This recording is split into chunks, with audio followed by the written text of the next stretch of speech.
Bom, boa noite a todas e todos. Não sei se está todo mundo... Dá para ouvir bem, né? Tá ligado, né? Meu nome é Cristiano Aguiar, eu sou escritor e professor de Letras e Jornalismo da Universidade Presbiteriana Mackenzie e vou ter a honra, né, e o privilégio e a alegria, né, de conversar com a Adriana Negreiros e o Frederico Pernambucano de Mello. E a gente vai conversar um pouco hoje sobre cangaço, sobre as figuras de Lampião e de Maria Bonita, né? Eu queria fazer uma apresentação breve dos nossos convidados para daqui a pouco a gente começar o bate-papo. Eu só queria registrar duas coisas. Primeiro, a gente tem um cangaceiro, eu queria registrar aqui, né, a presença de um cangaceiro aqui no nosso auditório. E eu queria só também lembrar vocês que é importantíssima a participação de vocês, né? Eu vou, claro, ter o privilégio de iniciar as perguntas e iniciar a conversa, né, com o Frederico e a Adriana, mas em algum momento vão circular papeizinhos para que vocês possam fazer as perguntas de vocês. Esses papeizinhos depois vão ser trazidos até mim para que vocês também possam fazer as perguntas para os nossos convidados. Então, eu já queria estimulá-los e estimulá-las a pensar em questões e queria convidar vocês a conversar com a gente, tá? Claro que a gente vai dar só o pontapé e em seguida a gente vai continuar a conversa com vocês, tá bom? Então, só eu vou fazer a leitura aqui só brevemente de quem são nossos convidados e aí em seguida a gente começa já a conversar. Então, a gente tem a Adriana Negreiros, né, que ela nasceu em São Paulo e ela é jornalista desde 1996 e trabalhou nas revistas Veja, Playboy, Cláudia, entre outras. E ela essa sua primeira biografia, não é isso, né? Então aqui só que a Maria Bonita, Sexo, Violência e Mulheres no Cangaço. E a gente tem o Frederico Pernambucano de Mello. Espera aí que aqui essa biografia está se escondendo de mim. Achei, né? Frederico Pernambucano de Mello nasceu no Recife, é bacharel em Ciências Jurídicas e Sociais pela Faculdade de Direito Recife, a saudosa casa de Tobias Barreto, não é? É membro do Instituto Arqueológico, Histórico e Geográfico Pernambucano, foi procurador federal no Recife e integrou a equipe do sociólogo Gilberto Freire, não é? E ele é autor, entre outros, dos livros Guerreiros do Sol, Violência e Banditismo no Nordeste do Brasil, que é um clássico, não é, dos estudos do cangaço, Estrelas de Couro, a Estética do Cangaço e a Guerra Total de Canudos, e também, né, lançou no final do ano passado Apagando o Lampião, Vida e Morte do Rei do Cangaço. Então a gente vai conversar um pouco sobre os livros, sobre os nossos personagens e talvez quebrando um pouco o protocolo da mediação, não que eu já não tenha quebrado assim que a gente começou a mesa, mas eu queria dizer que eu gostei muito dos livros de vocês. A gente conversava um pouco antes, né, que eu fui lendo os livros, tanto do Frederico quanto da Adriana, em paralelo, pareciam como se fossem dois seriados do Netflix, que eu ia assistindo, alternando os episódios. Um seriado sobre Lampião e outro seriado sobre a Maria Bonita. Então, no final da nossa fala, da nossa conversa, os dois livros estarão à disposição para autógrafos, né, e para compra também. A primeira coisa que eu queria chamar a atenção é o fato de que eu estava pesquisando um pouco sobre os livros de vocês e me surpreendeu a quantidade já de tiragens que os livros de vocês têm, né? O tema do cangaço interessa muito a gente. E o tema do cangaço, ele ecoa talvez muito mais do que outros momentos da história do Brasil. Vou dar só dois exemplos. Como finalista do Prêmio Jabuti, a gente tem uma graphic novel, né, uma história em quadrinhos, que fala de um cyber-cangaço, que mistura a estética do cangaço com a ficção científica. Ou a gente tem um outro filme que está fazendo muito sucesso público e também tem um debate polêmico ao redor dele, que é o Bacurau, né, dirigido pelo Kleber Mendonça Filho e pelo Juliano Dornelles, que, para mim, dialoga diretamente com o imaginário do cangaço. A primeira pergunta que eu faria para vocês é por que o cangaço nos fascina tanto?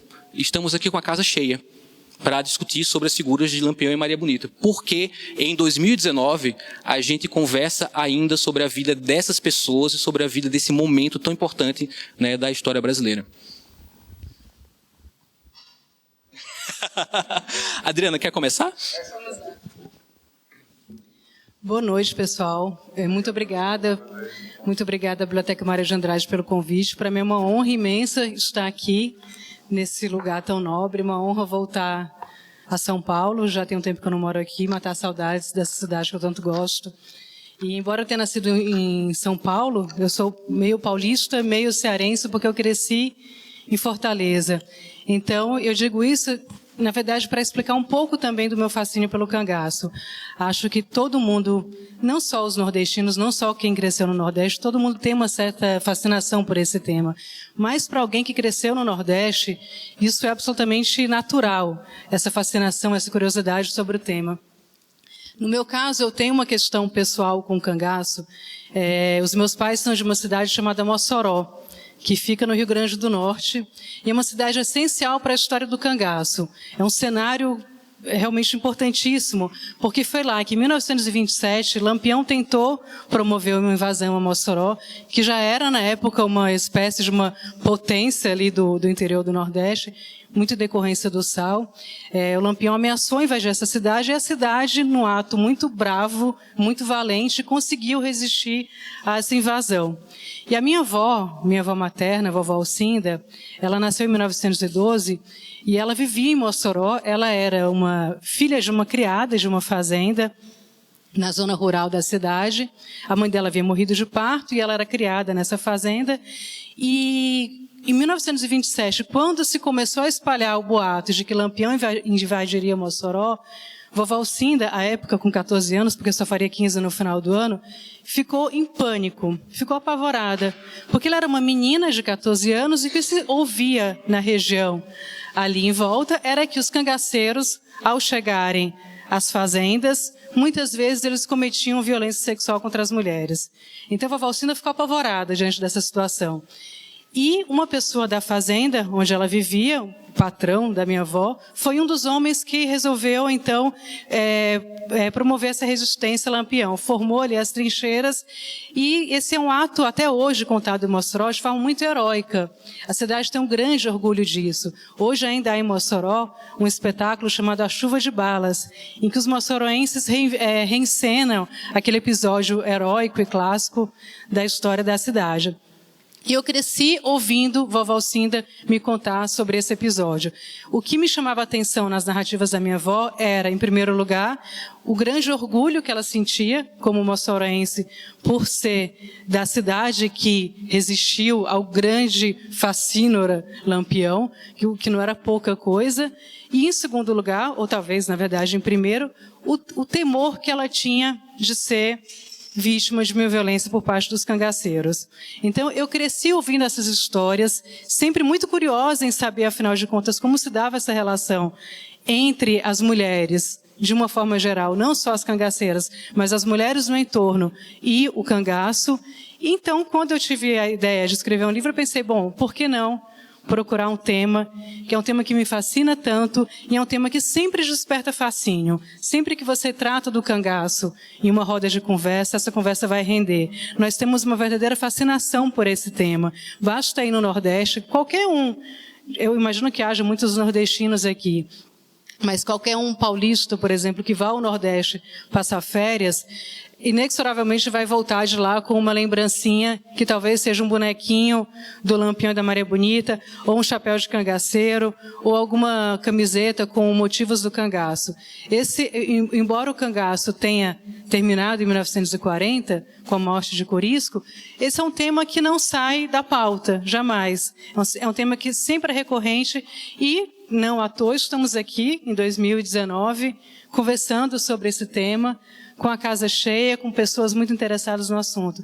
O cangaço é, de fato, um tema fascinante por inúmeras razões. E vou deixar o meu grande amigo Frederico aqui dissertar mais sobre isso. E aqui eu estou numa situação muito difícil, devo dizer a vocês, porque sempre que falo sobre o cangaço, eu passo metade do tempo citando o Frederico. Uma vez que ele está aqui...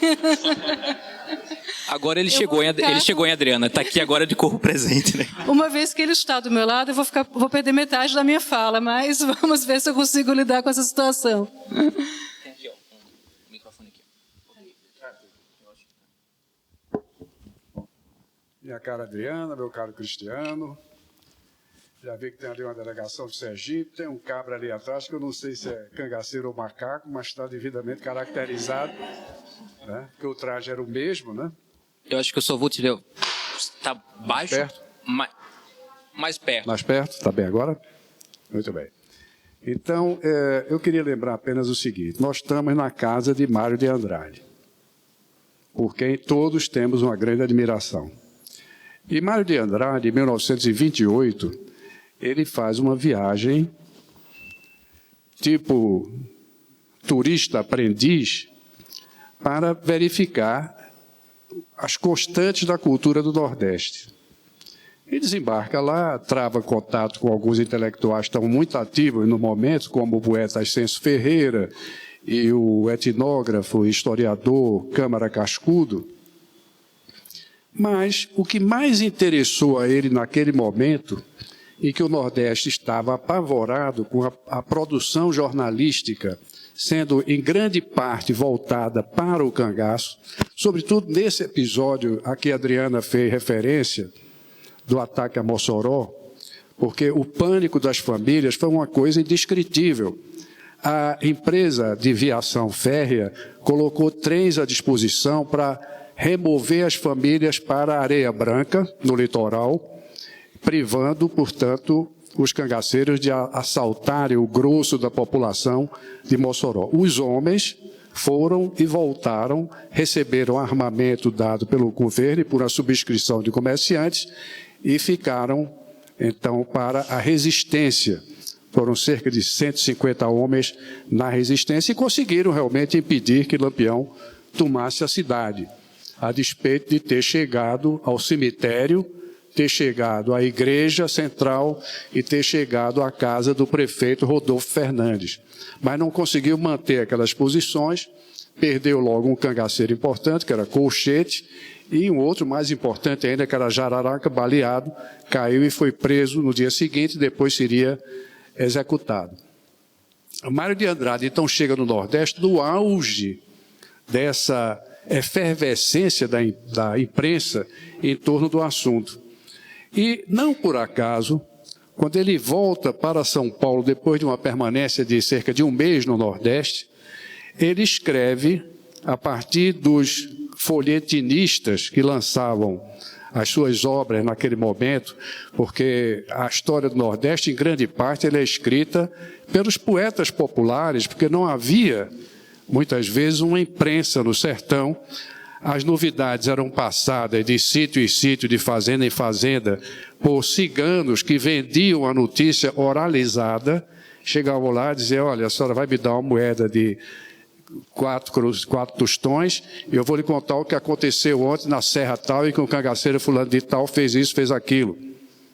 Ou então, os cantadores repentistas, também numa forma oralizada, nas feiras, etc., os cegos rabequeiros de pátio de feira, e aqueles que se desenvolviam mais, desenvolviam então a obra com a produção do folheto, chamado folheto de cordel, que não era muito chamado assim na época de cordel, mas contavam aqueles episódios todos. Então, Mário de Andrade faz uma recolha desse material do cordel, que estava vivíssimo naquele momento, sobretudo com Francisco das Chagas Martins e João Martins de Ataíde, que foram verdadeiros gênios da produção do cordel. E ele, então, publica, 4 anos depois, ele estava aqui, esteve lá em 1928, ele publica em 1932, o Romanceiro de Lampião. Vejam vocês, um paulista, viaja para o Nordeste, atraído por esse aspecto que aparecia do cangaço como um fenômeno de massa muito grande, se entusiasma, de certo modo, pelas aventuras de Lampião, que não era um sujeito bom, no sentido filantrópico da palavra, mas que se enquadrava naquela categoria do herói grego, que, como nós sabemos, é um indivíduo capaz de grandes prodígios para o bem ou para o mal. E ele era capaz de grandes prodígios para o bem e para o mal. E ele, então, publica o Romanceiro de Lampião numa revista aqui de São Paulo, um periódico, portanto, em 1932, com o pseudônimo de Leocádio Pereira.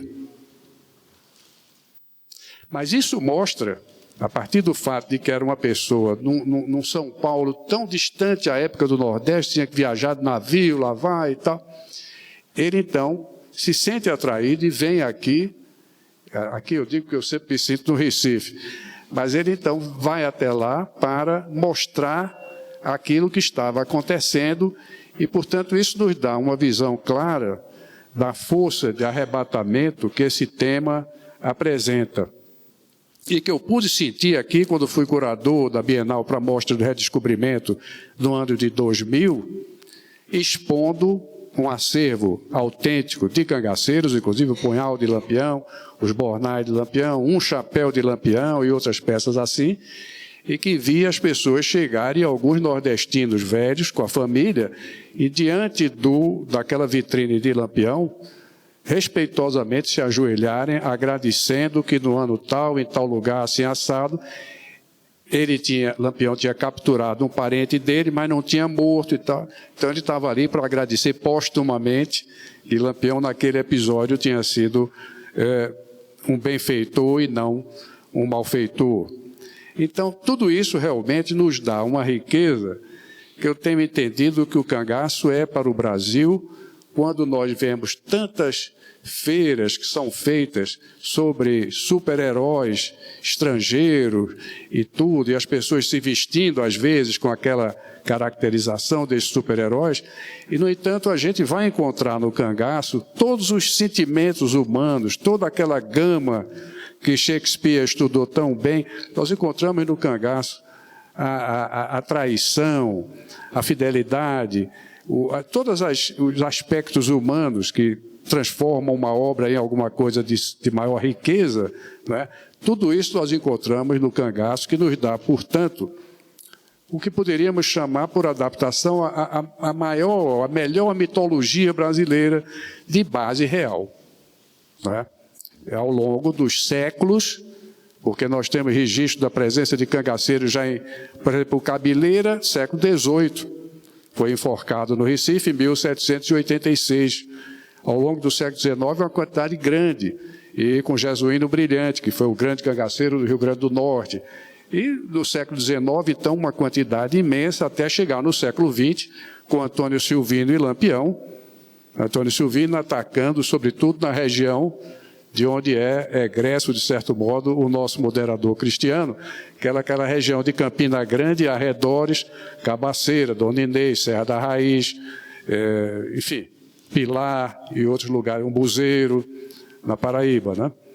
Mas é isso. Então, eu recebo a presença de todos aqui com grande entusiasmo e me coloco à disposição para esclarecer algum aspecto, porventura, à sombra, daquilo que foi publicado no livro, nesse atual ou nos livros anteriores que dediquei ao tema. Eu queria ainda ficar um pouco na relação pessoal de vocês com os personagens sobre os quais vocês escreveram as biografias.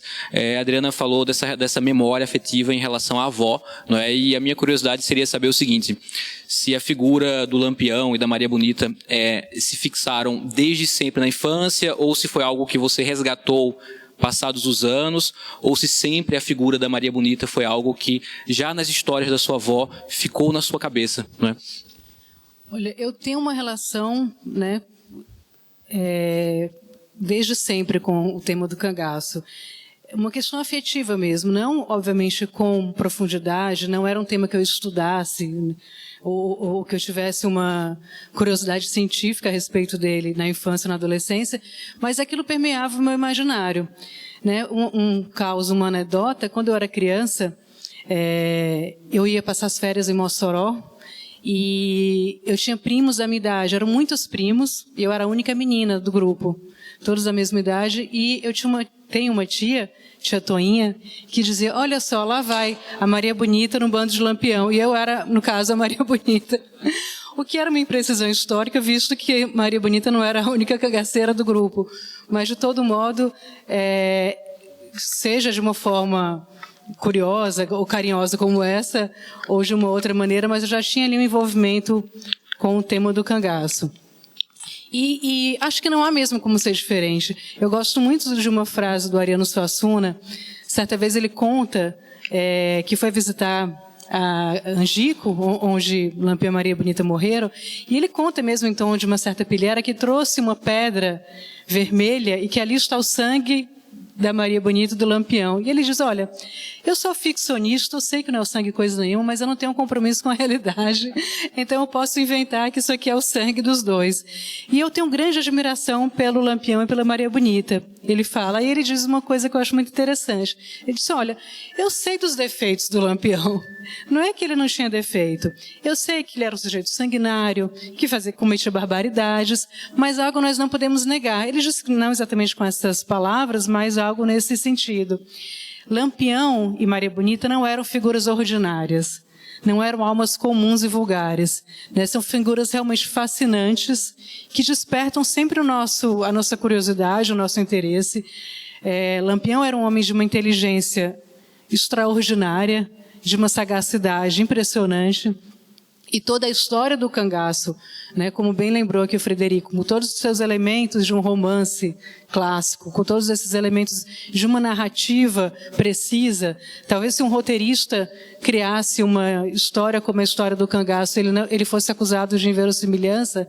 Então, uma história tão fascinante quanto essa, ela não tem como despertar a nossa curiosidade, o nosso fascínio. E acho que todos os nordestinos cresceram banhados de alguma maneira na história do cangaço, seja por relações familiares, seja mesmo porque o cangaço permeia o nosso imaginário coletivo desde sempre.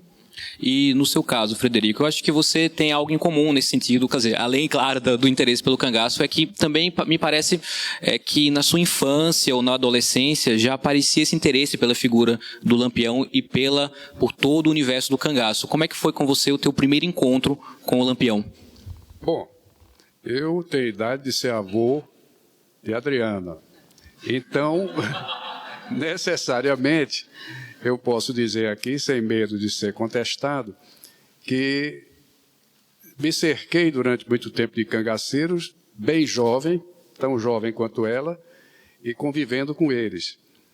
De um deles, embora eu seja nascido no Recife, mas passava a minha mocidade no sertão, eu conheci então o ex-cangaceiro, Miguel Feitosa Lima, que no grupo de Lampião tinha tido o vulgo de Medalha.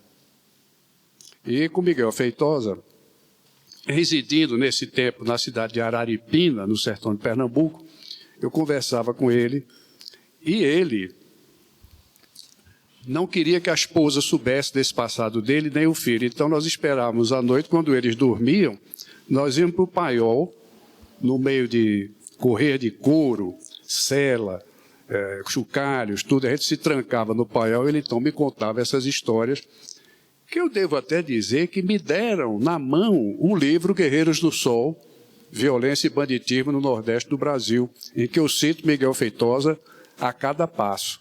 Porque, primeiro, ele era uma pessoa muito séria, ele nunca procurou se beneficiar, faturando em cima desse passado, absolutamente. Ele não queria nem que a esposa dele soubesse, como eu disse. E ele, então, contava histórias de uma precisão, de um detalhamento, de um conhecimento quase íntimo que ele tinha das figuras e da família de Lampião, que tinha sido muito ligado à família dele também no sertão primitivo. Agora, secundando o que a Adriana disse aí sobre a força dessa mitologia, chamemos assim, eu vi aqui, quando eu estava pesquisando para a mostra do cangaço na Bienal de São Paulo, e, aliás, eu estou pensando em fazer uma outra mostra grande sobre o cangaço aqui. Vou conversar com o Emanuel Araújo, talvez no Museu da Afro-Brasil, né? Seria interessante, talvez. Mas então, eu fui visitar no hospital, ele estava bem velhinho, e para minha felicidade, soube que ainda está vivo com 100 anos, que era como é que chama? Um músico que tocava pífano, mas que no sertão eles chamam pife. Então ele tocava pife, no terno de pife, em que o maestro, digamos assim, era o pai dele. Certo?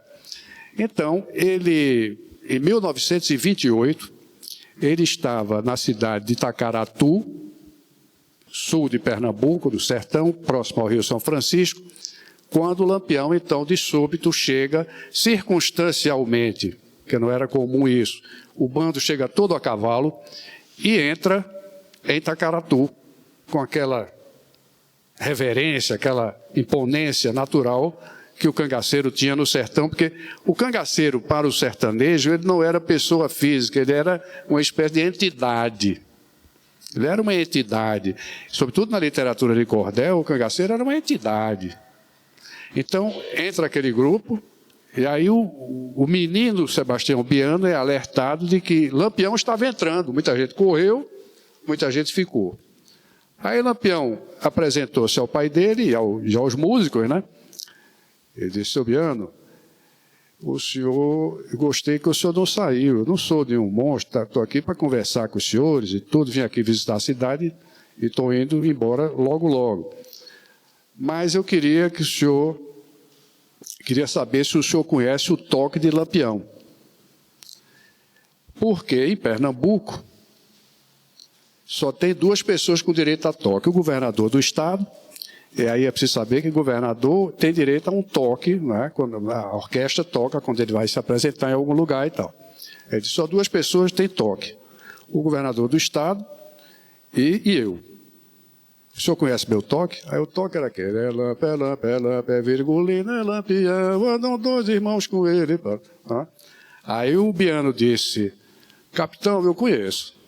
Disse: o senhor pode tocar? Posso. Tocou.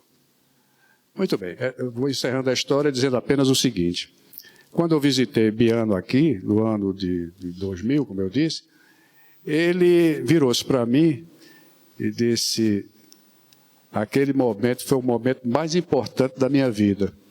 Eu digo: mas seu Biano, o senhor conheceu depois Getúlio Vargas, foi recebido por Carlos Lacerda, teve aqui, teve lá. Ah, não. Não, aquele homem era uma coisa... Quer dizer, Lampião, além de tudo, não há a menor dúvida de que se tratava de uma pessoa profundamente carismática. Quase ao ponto da hipnose. Porque ele juntava aqueles... Celso Furtado, eu fiz uma palestra aqui no Rio, na academia, e Celso Furtado, no final, disse: Frederico, você venha conversar no meu gabinete. Ele era acadêmico, né? Paraibano, do sertão da Paraíba e tal. Eu fui conversar com ele e disse: eu tive um primo, Severino Ramalho, que Lampião passou em Cajazeira, foi para São João do Rio do Peixe, subindo para o Rio Grande do Norte e tal. E aí desapareceu esse primo meu. 6 meses depois, a família conseguiu, com muito tato, tirá-lo, porque ele já estava todo entrançado de cartucheira no bando de Lampião. Então, realmente, como dizia a antiga revista Seleções, tinha sempre um artigo chamado Meu Tipo Inesquecível. O meu tipo inesquecível foi o Medalha de Lampião, com quem eu aprendi, por exemplo, a atirar com um rifle piado, que foi uma invenção genial de Lampião, que pega uma forma de rifle, o Cruzeta 1892 da Winchester, e simplesmente pega um lenço comum, como todos nós conduzimos no bolso, engancha no trigêmeo da alavanca do rifle, e com isso o rifle passa a dar uma rajada. O rifle, que é apenas de repetição, passa a dar praticamente uma rajada. Eu ia para Caatinga com meu padrinho, que ele foi padrinho de fogueira meu. Então ele me ensinou a atirar com o rifle piado e me ensinou também os passos verdadeiros do chachado, que hoje já não encontramos mais. Encontramos mais um ciscado, à guisa de chachado, mas o chachado primitivo era um pouco mais elaborado. Então, a força realmente desse tema, eu diria que chega até a me comover e, portanto, isso acho que explica a Adriana, a mim, a Cristiano, esse auditório com pessoas tão interessadas que praticamente não piscam os olhos. Eu queria perguntar para a Adriana, algo que me chama a atenção na leitura dos livros de vocês, é que quando a gente entra para começar a ler as biografias do Lampião e da Maria Bonita, a gente tem um imaginário sobre os personagens e há um contraste entre o imaginário que a gente tem, em maior ou menor grau, e o personagem que é apresentado para a gente nos livros de vocês. Eu queria que você apresentasse um pouco, Adriana, quem foi Maria Bonita, de onde ela veio, como ela entrou no cangaço, né? E eu acho que tem alguns mitos ao redor dela que são, no mínimo, questionados no teu trabalho. Acontece também no trabalho do Frederico, mas eu queria começar com a Maria Bonita. Quando eu propus à minha editora escrever uma biografia sobre a Maria Bonita, eu confesso que eu tinha uma leitura um pouco fantasiosa sobre a personagem. Como muitos, eu imaginava que talvez, ali ainda muito no começo, quando ainda era uma ideia muito vaga, que talvez a Maria Bonita pudesse ser uma espécie de uma liderança que nós chamaríamos de feminista nos tempos atuais.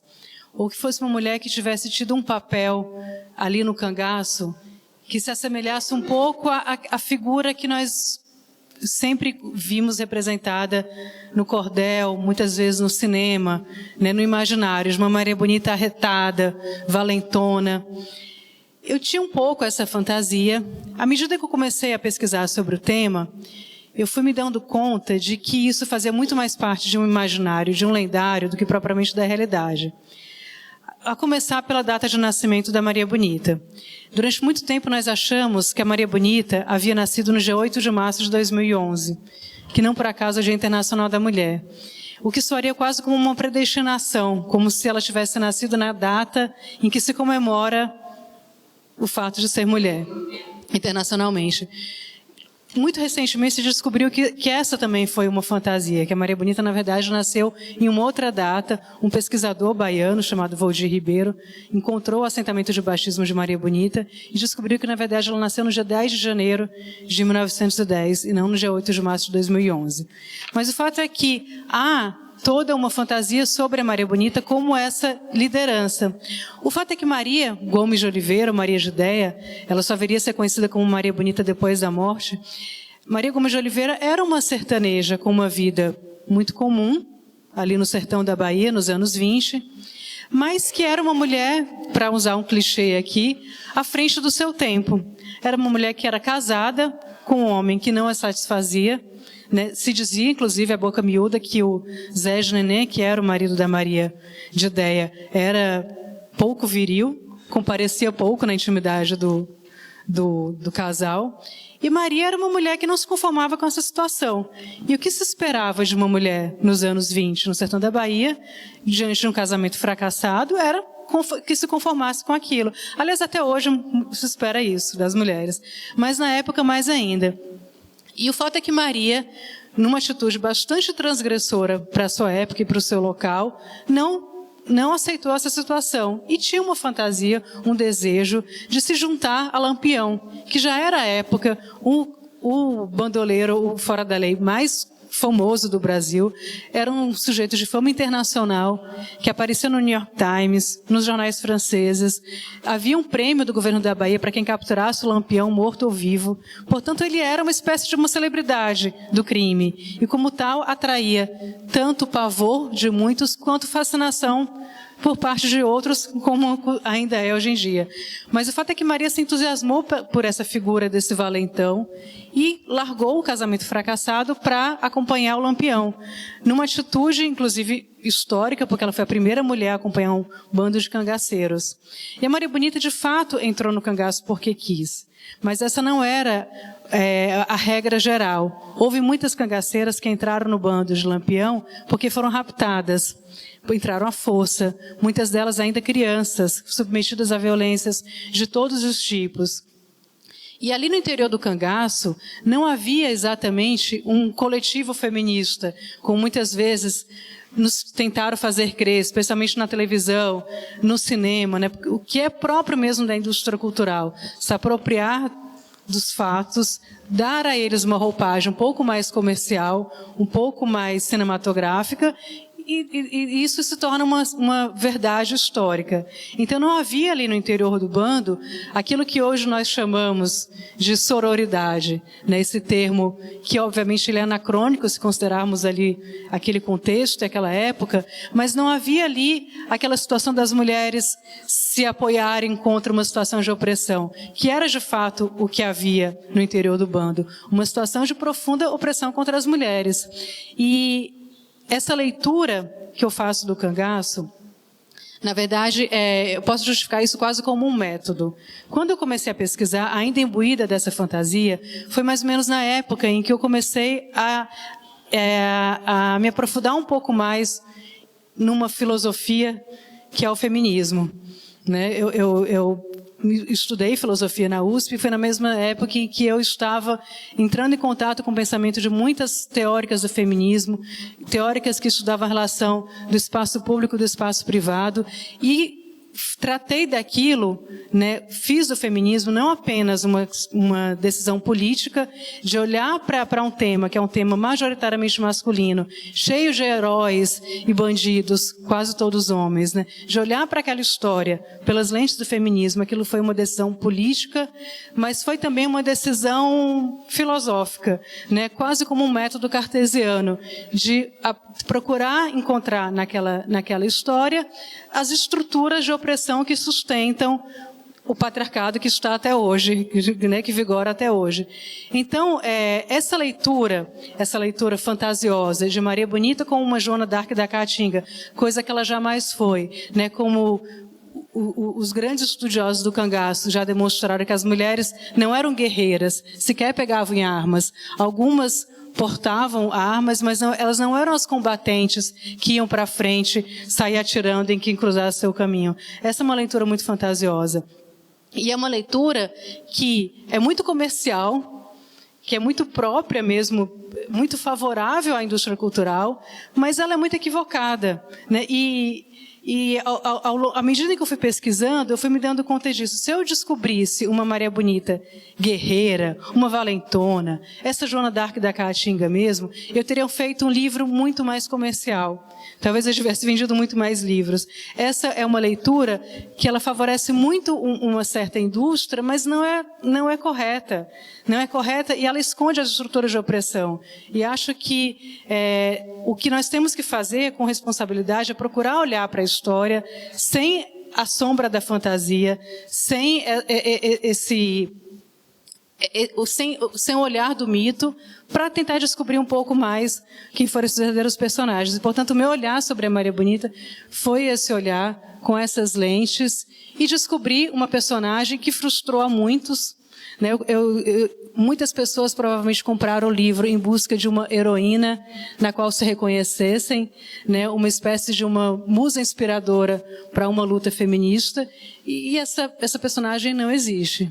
Mas, Adriana, também eu acho que um dos momentos que mais me deixaram impressionado foi, por exemplo, as punições em relação ao adultério dentro do bando, né? Então você tinha, acho que você pode até falar um pouco sobre isso, né? Você tinha havia o adultério masculino e havia a possibilidade do adultério feminino, mas as respostas a esses comportamentos eram muito diferentes.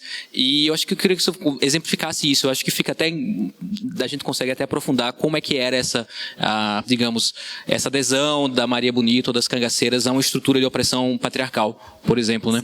Havia ali no bando uma espécie de um código de conduta, vamos dizer assim, que era profundamente machista, né, que obviamente era um código de conduta escrito pelos homens, que eram os grandes líderes do bando, e que previa punições às mulheres em caso de adultério. O adultério não era permitido, as mulheres poderiam ser mortas caso cometessem essa infração, vamos dizer assim.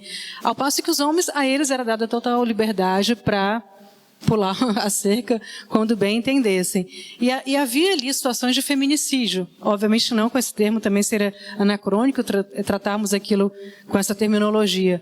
Mas mulheres que fossem flagradas nos braços de um outro cabra, teriam como destino a morte. E não havia entre as mulheres uma espécie de união para evitar que aquilo acontecesse. Muito pelo contrário. Entre elas, vigorava uma certa lógica de que fez por merecer. Então, não tinha aquilo de as mulheres se unirem contra essa situação. E muitas delas falavam, inclusive, isso. Mas também, fulana de tal era muito assanhada mesmo, não respeitou o marido, não respeitou o homem, então fez por merecer. Né? Numa lógica muito cruel que obviamente perdura até hoje. Né? Muitas mulheres, até hoje, quando uma mulher é vítima de feminicídio, há sempre quem procura encontrar no comportamento dela uma justificativa para aquele crime. Qualquer mulher que tenha sido vítima de qualquer espécie de violência e que tenha contado a violência da qual foi vítima para uma autoridade masculina, por vezes, infelizmente, até para uma autoridade feminina, tem que lidar com situações que é uma espécie de uma dupla violência, de justificar e tentar se desculpar quase como se a vítima fosse culpada. Ali no cangaço não era diferente. Então, é de fato uma ilusão, é uma forma romanceada de ver essa história, imaginar que as mulheres se uniam ali contra essa opressão masculina. Isso é uma fantasia. E você acha que a historiografia, ela compreendeu essa violência contra a mulher no cangaço ou ela subestimou essa violência, né? E só agora, nas discussões recentes, isso tem sido retomado, por exemplo, com o teu trabalho? Eu acho que os livros são escritos no tempo e o tempo determina também a forma como se escreve um livro.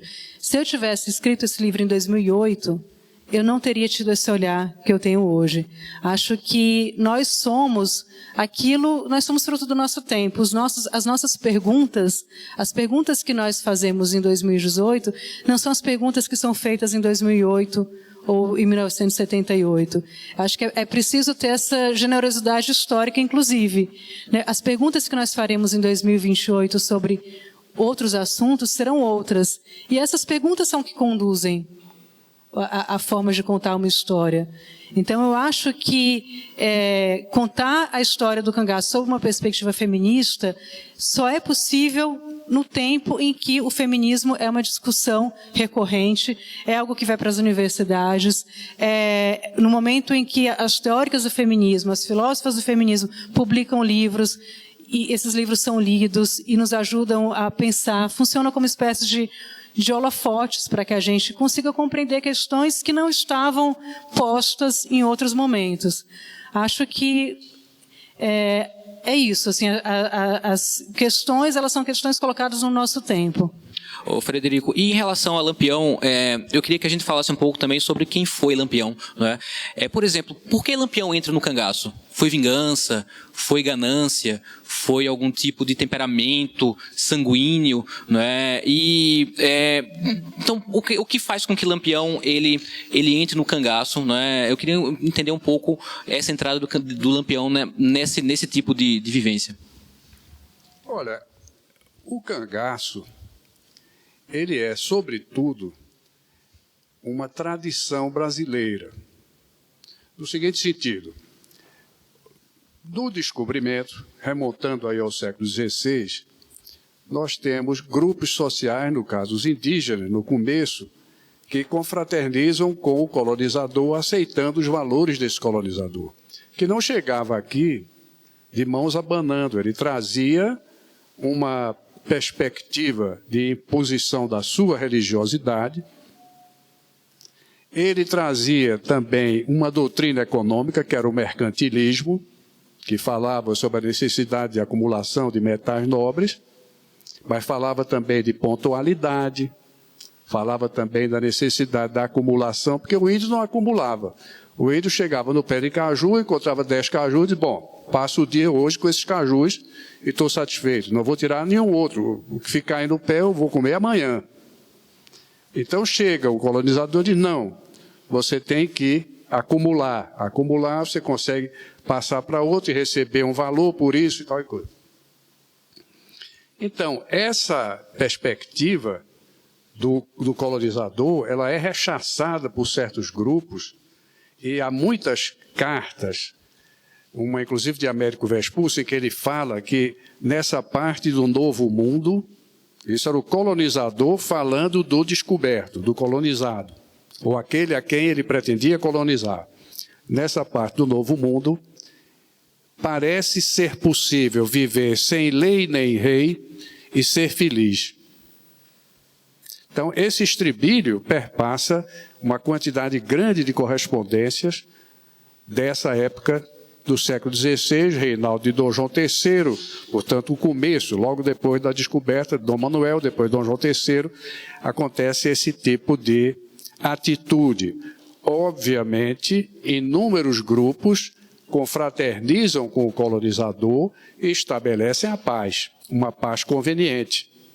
E aqueles que se insurgem o fazem de braço cruzado, numa postura, digamos assim, passiva, mais resistente, e outros que enveredam de armas na mão para defender os seus valores. Esse nervo, que eu tenho chamado de mito primordial brasileiro, porque na verdade é um mito. Muito cedo os descobridores verificariam que os índios não viviam naquela completa paz, as tribos guerreavam também entre si, mas esse mito de que ali se vivia sem lei nem rei e era feliz, chega à Europa. E interessa a inúmeros intelectuais europeus da época, inclusive Montaigne. Então, esse nervo do chamado mito primordial brasileiro, ele vai desabrochar como? Nos levantes indígenas que perpassam toda a nossa história secular, no quilombo negro, seja permitido a repetição, a redundância, tá? O maior exemplo de Palmares, que durou 100 anos e resistiu a 17 expedições militares, e nas revoltas sociais, a maior das quais a Guerra de Canudos, em 1897, na Bahia, que eliminaria, na época, 1/3 do efetivo do Exército Brasileiro no sertão baiano. O cangaço está aí. O cangaço é entroncado nesse nervo de insurgência, ou até, para usar uma palavra muito erudita e dicionarizada, que é irredentismo. O que quer dizer o irredentismo? Quer dizer, eu recebo o seu valor, mas eu recebo para examinar, mas eu não quero adquiri-lo. Eu quero permanecer com os meus valores atuais. Então eu não quero ser redimido do pecado de ter os meus valores mediante a aceitação dos seus. Não, eu não quero ser redimido. Eu quero permanecer com os meus valores. Então essa é a postura que no Brasil desabrocha em tudo isso. É uma postura que às vezes eu fico pensando que é tão forte em nosso país que nós vemos, por exemplo, um prefeito se eleger e no dia seguinte está arrombando o cofre da prefeitura e roubando tudo. Quer dizer, parece uma crença de que é possível viver sem lei nem rei e ser feliz, tá? Embora mal comparando com os exemplos atuais. Mas no cangaço eu noto que ele é uma tradição brasileira, uma tradição, de certo modo, boêmia, desorganizada e até, sob alguns aspectos, romântica, mas que Lampião, por ter vivido numa fase já tardia do cangaço, no século XX, portanto, ele que tinha uma inteligência muito organizadora, por ter sido tropeiro a serviço do famoso coronel Delmiro Gouveia, que é um litorâneo com a cabeça feita no capitalismo da cidade do Recife, embora nascido no Ceará, mas chegado ao Recife com 5 anos de idade, e Delmiro fez a cabeça no Recife dentro do capitalismo selvagem que caracterizava aquele período. Então Delmiro, por brigas políticas, vai para o sertão de Alagoas, onde cria uma indústria, e capta energia hidrelétrica, e é o primeiro grande introdutor do capitalismo do sertão. Lampião, junto com o pai e os irmãos, tinha sido tropeiro a serviço do coronel Delmiro Gouveia. E como disse a Adriana, Lampião era uma pessoa de uma sagacidade extraordinária. Então ele apreende de Delmiro Gouveia aquele sistema de administração. Delmiro tinha em cada praça economicamente relevante, ele tinha um comissário, um representante dele. E Lampião, no auge do poderio dele, Lampião unge como comandantes de subgrupo aqueles dos seus discípulos, digamos assim, mais aproveitados. E promove uma forma moderna de capitalismo que hoje é conhecida como franquia. Quem foi Curisco? Curisco foi um franqueado de Lampião.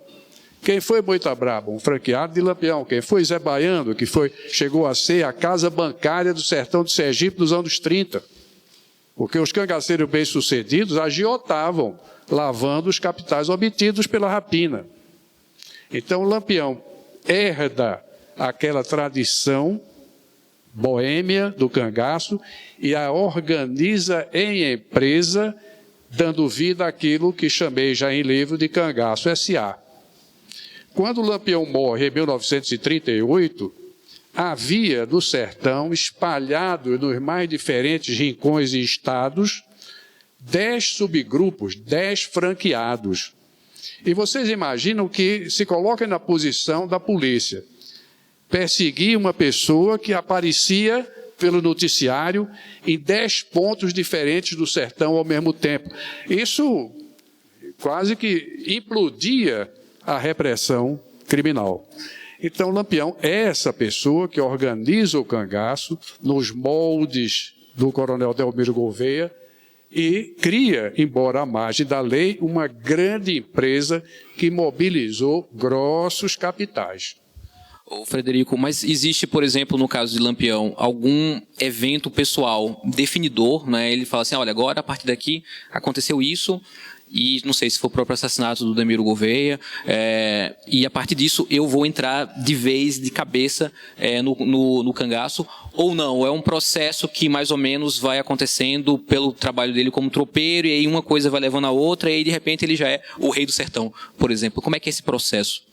Não, há uma espoleta, digamos assim, que foi a briga dele com a briga da família dele, que morava na fazenda Passagem de Pedra, ele, as irmãs, os irmãos, a família, né? Com um vizinho de terras, José Alves de Barros, o José Saturnino, que nesse meu livro eu apresento uma entrevista que eu fiz com ele em 1970, que estava no baú para uma ocasião. E Zé Saturnino conta a história, e eu confiei muito na história dele, porque muitas vezes Zé Saturnino, no depoimento que dá, ele se coloca numa posição negativa. Mas era uma pessoa muito desassombrada. Eu digo, mas seu Zé, o senhor fez isso assim, assim? Fiz. Ele revelava, era uma pessoa realmente dura, né? E isso aí pode ter sido a espoleta para Lampião resolver abraçar a vida das armas. Agora, eu pude observar, depois de muitos anos de estudo, que na vida de todo grande cangaceiro havia aquilo que eu intitulei, e para minha felicidade, Ariano Suassuna aceitou, como, segundo ele dizia, a única teoria do cangaço que ele aceitava, que é a teoria do escudo ético. Quer dizer, todo grande criminoso, quando vai ficando famoso nas armas, ele tem que apresentar à sociedade, até como uma espécie de passaporte para ser aceito em todos os rincões sertanejos, uma bela história parenética, uma bela história de fundo moral. Então era sempre aquela coisa, dona, eu estou nessa vida porque mataram meu irmão fulano, e enquanto eu não vingar, eu não posso pendurar as armas. Então Lampião dizia, repetia muito isso, eu estou nessa vida, enquanto eu não matar Zé Saturnino, eu não posso deixar as armas. Enquanto eu não matar o tenente Zé Lucena de Alagoas, que matou meu pai, eu não posso deixar as armas de lado. E, na verdade, Lampião morre, Zé Saturnino fica vivo, Lampião morre, Zé Lucena fica vivo, chegou a ser depois prefeito de Maceió. E Zé Saturnino disse a mim, eu digo, mas seu Zé, Lampião, em 1926, chega a ter um grupo com 120 homens, armado com fuzis militares, já considerado um capitão das forças legais por conta daquele episódio do Juazeiro, recebendo isso do padre Cícero, Romão Batista. E Lampião continua sem conseguir atingir o senhor. Como é que foi? O senhor saiu daqui? Disse, não, nunca saí daqui não. Ele andou aqui por perto e tal, mas nunca procurou seriamente me eliminar. Porque se Lampião tivesse eliminado Zé Saturnino, haveria contra ele o imperativo moral de encerrar a carreira, de pendurar as armas. Então, esse escudo ético, ele não caracteriza apenas uma teoria aplicável ao cangaço, não. Ele é aplicável à figura do criminoso em geral.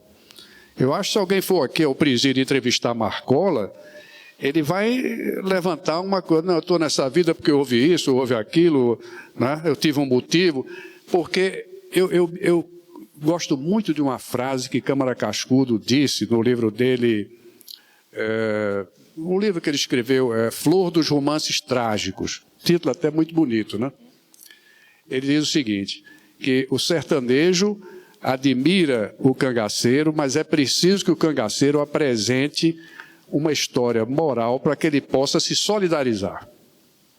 Então não é apenas uma façanha, tem que ter um fundo moral naquela história. Então Lampião tinha essa alegação, né?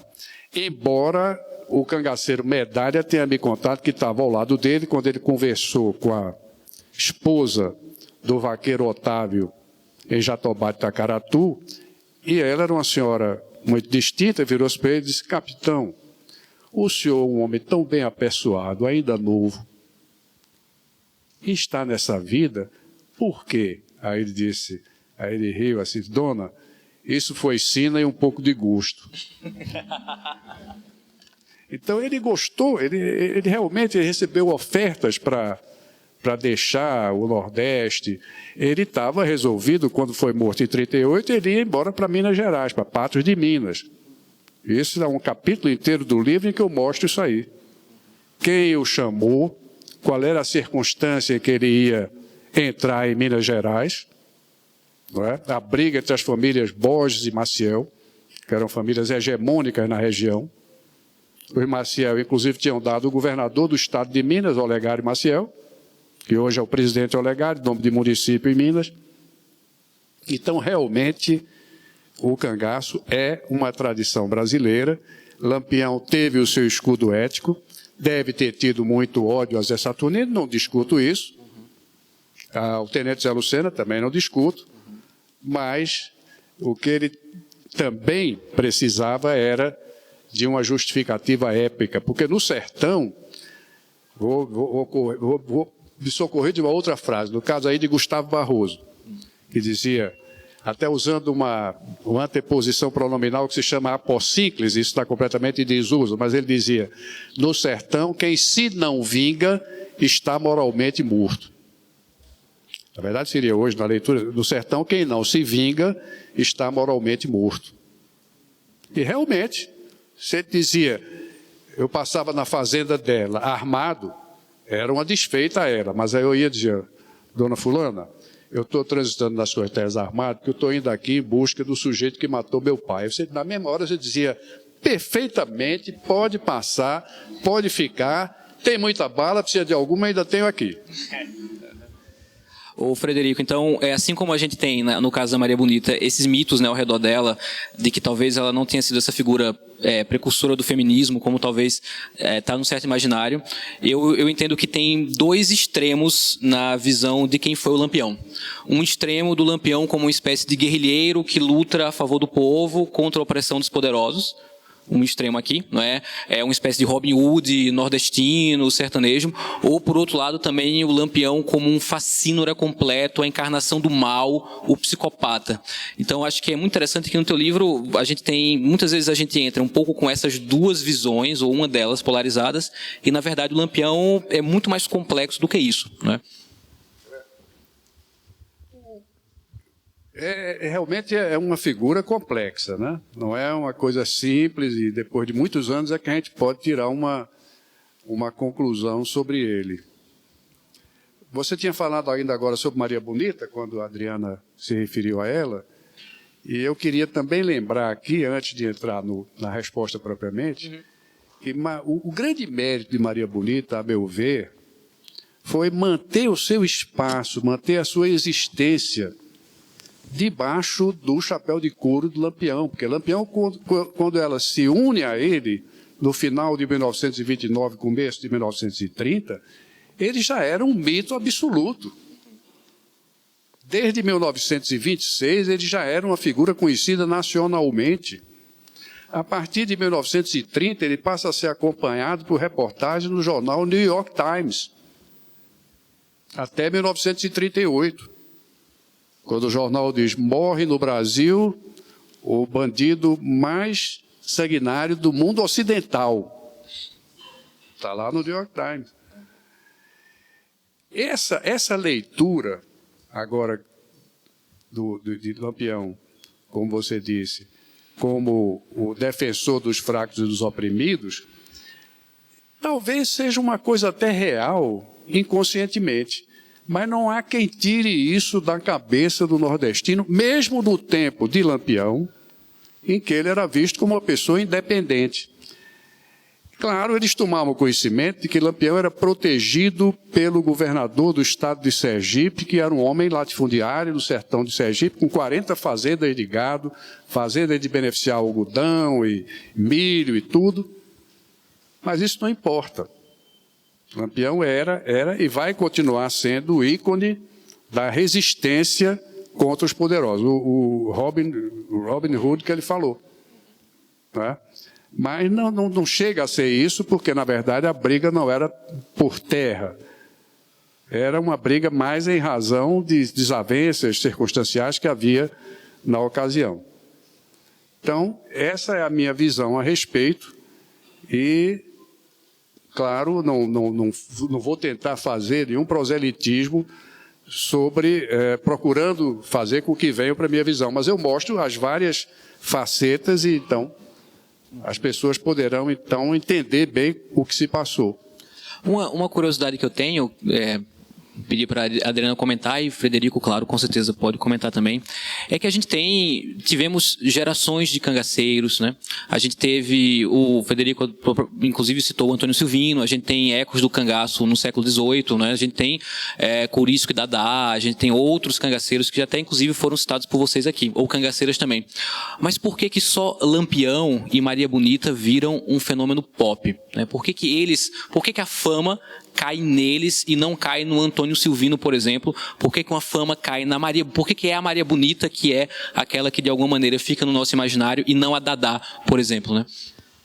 Olha, o Lampião e a Maria Bonita, eles coincidem, a vigência deles, vamos dizer assim, com a profissionalização da imprensa. Né? Também tem esse aqui um aspecto que a gente não deve esquecer. Eles foram amplamente retratados, né? Especialmente Lampião, Maria Bonita nem tanto, pelos repórteres da época, né? Pelos jornais. Os jornais cobriam intensamente o cangaço. Havia quase repórteres setoristas do cangaço na época. Então, esse é um aspecto que faz com que o Lampião e o seu bando sejam muito mais conhecidos do que os anteriores que não tiveram a sua atuação alvo da cobertura da imprensa. Mas acho que se há alguém que tem um mérito muito grande em popularizar a figura do bando, esse alguém é o Benjamin Abraão. Benjamin Abraão, a meu ver, foi o sujeito que deu o maior furo de reportagem do século passado. Foi um dos grandes repórteres que nós tivemos, que conseguiu registrar o cotidiano dos cangaceiros em vídeo. E isso certamente popularizou muito, muito embora essas imagens tenham ficado durante muito tempo escondidas. Mas ele também é um dos grandes responsáveis pela popularização do cangaço. Embora as imagens em vídeo tenham ficado muito tempo escondidas, as fotos do Benjamin Abraão circularam bastante. Hoje nós conhecemos a Maria Bonita graças ao trabalho do Benjamin Abraão. Só uma imagem dela, que não é do Benjamin Abraão, uma imagem anterior à entrada dela no cangaço. Mas tudo que nós sabemos sobre ela, sobre a forma como ela se veste, sobre como se dava as relações estéticas, e sobre isso o Frederico pode falar muito bem, porque escreveu um livro sobre isso. Isso é um grande mérito do Benjamin Abraão. Portanto, eu acho que eles se tornaram um fenômeno pop também, porque eles coincidem com esse momento da imprensa e coincidem também com o momento de ascensão de uma indústria do entretenimento. E dá para dizer, então, que o Lampião era um bom marqueteiro, usando talvez uma visão anacrônica de alguma maneira. Ele tinha essa... Antes, eu queria que o Frederico comentasse um pouco sobre a estética do cangaço, esse marketing do cangaço, mas eu queria perguntar para você ainda sobre a imprensa, né? Qual é o papel, como é que você vê o papel do jornalismo, né, na cobertura de toda a trajetória do cangaço, em especial na cobertura da vida do Lampião e da Maria Bonita? Havia adesão, era ambíguo, era violentamente contrário ao cangaço? Como é que a imprensa, como é que você vê o papel do jornalismo aqui nisso? Os jornalistas tinham como fontes oficiais a polícia, né, as chamadas forças volantes. Portanto, o que se publicava nos jornais, usualmente as fontes, como ainda hoje é assim, as fontes eram as fontes oficiais. Então, por exemplo, no caso das cangaceiras, elas eram muitas vezes retratadas como sanguinárias, como bandidas, como guerreiras, coisas que elas não foram. E sobre o Lampião, um aspecto bastante interessante, que ele tinha um senso de estratégia, quase como se ele tivesse feito o media training, que é aquilo que você orienta, os jornalistas jornalistas muitas vezes orientam seus assessorados como se portar com a imprensa. Então, se diz, trate bem o repórter, seja gentil, seja educado. O Lampião deu uma entrevista em 1926 em Juazeiro, ele era um exemplo de polidez, ele era um homem muito educado, conseguia ser sedutor para o jornalista. Isso é uma recomendação básica de qualquer media training, que você seja cortês com quem vai te entrevistar, para você conquistar a simpatia, a confiança e, portanto, ser bem retratado. E acho que o jornalismo teve um grande papel fundamental, no sentido de popularizar o cangaço e de dar a quem estuda o tema uma série de informações que puderam, de certa forma, reconstruir essa narrativa. E, Frederico, no caso, essa construção da imagem do Lampião com jornalismo, né, da construção desse, entre aspas, marketing, né, do cangaço, como é que era essa estética do cangaço, né, e como é que é tudo criação original do Lampião, qual era o motivo para a criação dessa estética? Eu queria que você falasse um pouco sobre isso. Bom, Lampião, a história dele, da briga com o Zé Saturnino, da briga com o Zé Lucena Maranhão, ela já em 1922, curiosamente, ela era muito divulgada pela imprensa. Somente Lampião poderia ter difundido essa informação.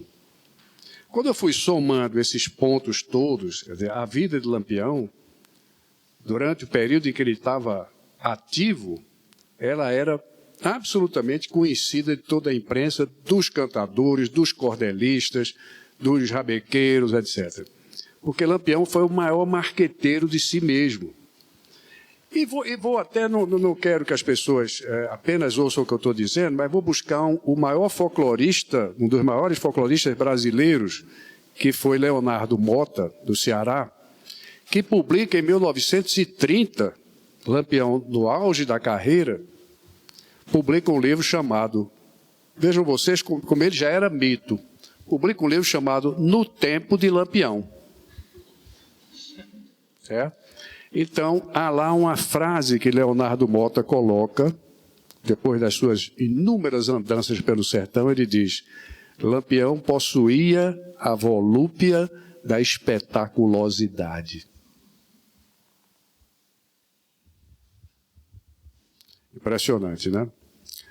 Volto agora a Maria Bonita, depois eu vou voltar para a estética, mas volto agora a Maria Bonita, para lembrar que, como eu disse, o mérito dela foi não ter desaparecido debaixo da sombra gigantesca do mito Lampião.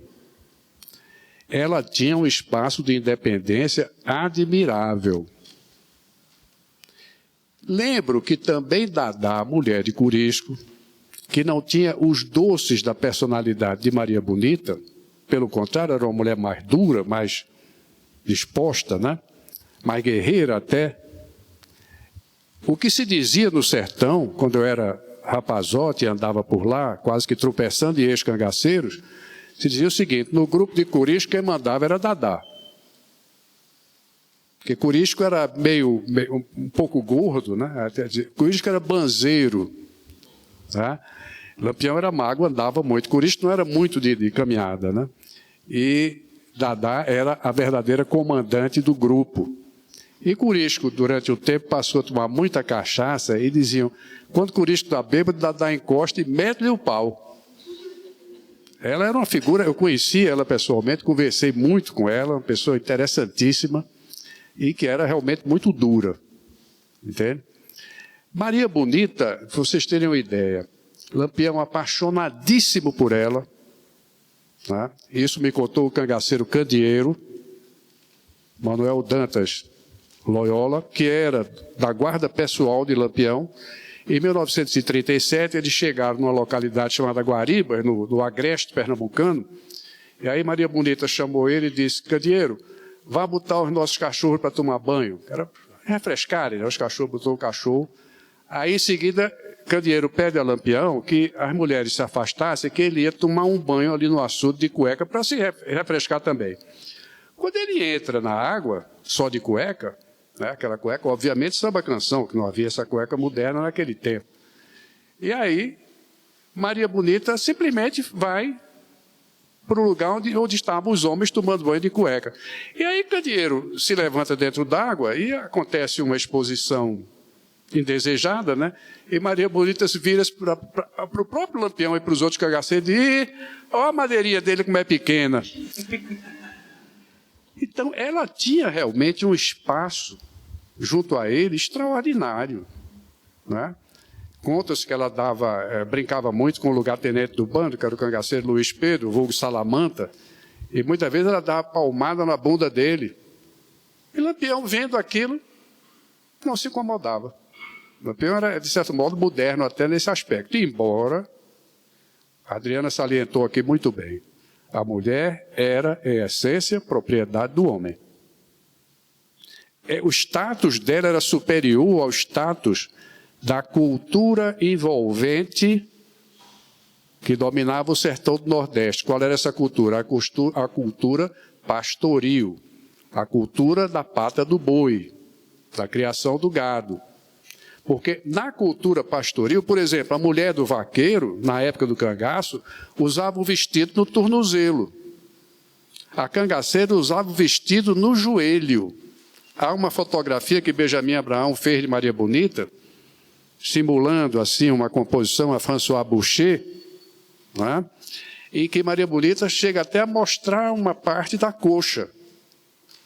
Maria Bonita consegue botar na mão do Lampião inteiramente a contragosto, uma revista A Noite Ilustrada, que era publicada no Rio de Janeiro, era talvez a revista semanal melhor do Brasil.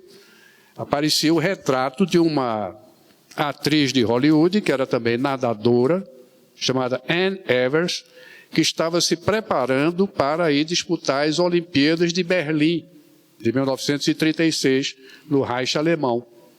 E ela aparece posando na praia de Santa Mônica, Califórnia, de maiô.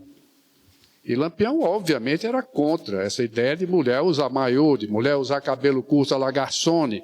Ele não gostava disso. Mas Maria Bonita obriga Lampião a segurar a revista com essa imagem que o meu livro traz, inclusive o retrato de Anne Evers também, né? E Lampião com a cara mais fechada do mundo, mas ela se impõe e garante a Benjamin Abraão aquela fotografia sensacional que Benjamin colhe graças à intermediação de Maria Bonita, não é? Com relação às técnicas do cangaço, já fui muito longe, vou só dizer o seguinte: ela atendia a um anseio de realização pela arte, digamos assim, que todo ser humano tem, e não apenas o homem erudito. O cavaleiro medieval europeu era enfeitado até o maneirismo. As tribos primitivas da Austrália se depilam e colocam ornamentos e tudo. Então, isso é próprio também do homem primitivo, do homem menos, digamos assim, desenvolvido do ponto de vista da erudição. Agora, essa satisfação do anseio estético, a ela correspondia também uma blindagem mística, empregando os sinais antigos que não protegiam apenas o cangaceiro, mas o sertanejo de uma maneira geral, que são o signo de Salomão, que é a estrela de Davi, que é um sinal sagrado, não somente para os judeus, também para os muçulmanos e também para os cristãos. Pouco importa que Israel tenha pegado a estrela de Davi para colocar na sua bandeira, mas ela é um símbolo sagrado para essas três confissões religiosas.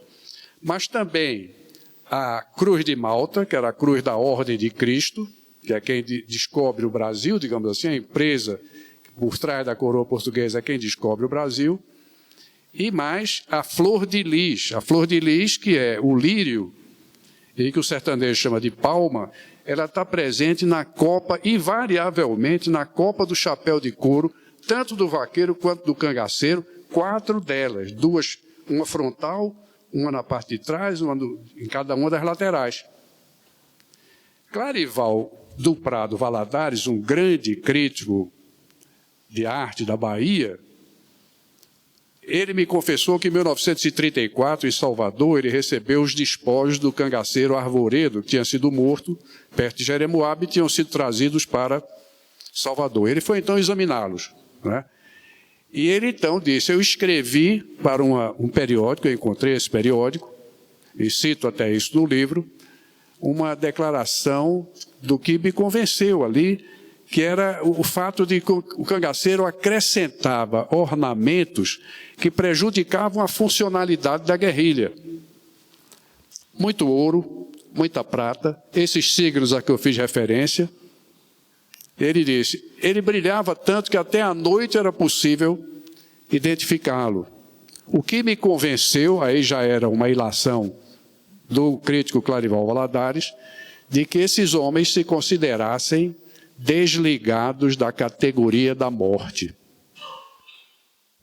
por conta da presença desses sinais de defesa, que era o amuleto, e de retruque, que era o talismã. Mas agora eu já fui longe, depois a gente prossegue. Eu queria fazer mais uma pergunta, mas antes eu queria reforçar só as perguntas de vocês. Eu não sei se a gente já tem algumas perguntas por escrito, não sei se Carol ou outras pessoas também podem me ajudar sobre isso. Eu vou fazer mais uma pergunta e se você já tem... já são perguntas ou estão em branco ainda? Então acho que com essa última pergunta, essa última rodada, já queria estimulá-los e estimulá-las a já escrever, né, as questões para a gente conversar com o público também. É um pouco pegando um gancho do que cada um de vocês falou sobre Lampião e Maria Bonita. Eu queria saber um pouco se a gente tem condições, Adriana, de saber... eu sei que... a documentação sobre Maria Bonita é complicada, há muitas lacunas, não é? Seu livro fala muito sobre isso. Mas eu queria saber se a gente tem condições de traçar uma personalidade da Maria Bonita, não é? Como é que ela era na vida cotidiana? Ela era bem-humorada? Eu vejo muitas fotos, eu não conheço tanto a iconografia dela, mas eu vejo fotos dela mais sisuda, mas parece que o teu livro traz uma outra imagem, né? Como é que ela era uma pessoa informal, era divertida, contava piadas? Eu queria que você falasse um pouco de como é que era o temperamento dela, né?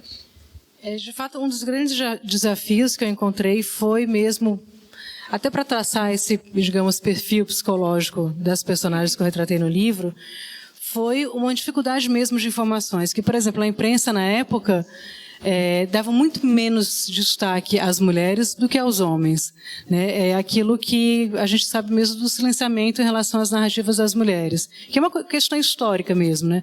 As mulheres historicamente têm sido silenciadas mesmo em suas narrativas, ou muitas vezes têm suas narrativas sobrepostas por vozes masculinas, né? Essa é uma questão urgente para que a gente possa tentar compreender mesmo histórias de mulheres, olhando para elas de uma forma generosa e de uma forma que não seja sempre patriarcal, né? Sempre considerando as mulheres como personagens secundários em relação aos homens, ou essas mulheres sempre subordinadas aos homens ou vinculadas a eles necessariamente de alguma forma.